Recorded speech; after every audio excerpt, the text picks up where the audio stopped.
أعوذ بالله من الشيطان الرجيم. بسم الله الرحمن الرحيم.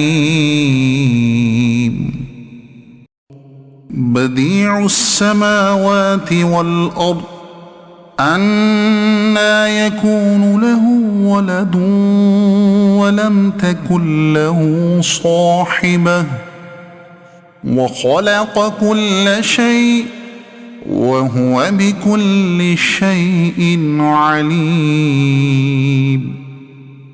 ذلكم الله ربكم لا إله إلا هو خالق كل شيء فاعبدوه وهو على كل شيء وكيل.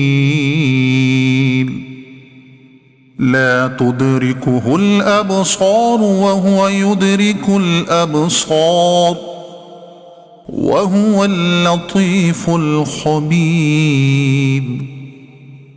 قد جاءكم بصائر من ربكم فمن أبصر فلنفسه ومن عمي فعليها وما أنا عليكم بحفيظ. وكذلك نصرف الآيات وليقولوا درست ولنبينه لقوم يعلمون.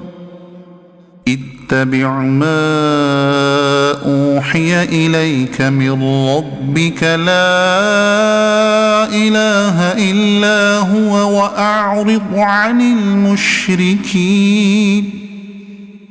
ولو شاء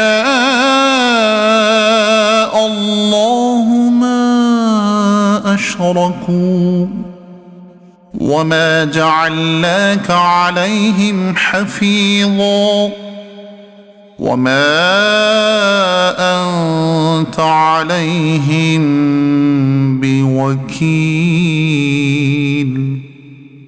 ولا تسبوا الذين يدعون من دون الله فيسبوا الله عدوا بغير علم.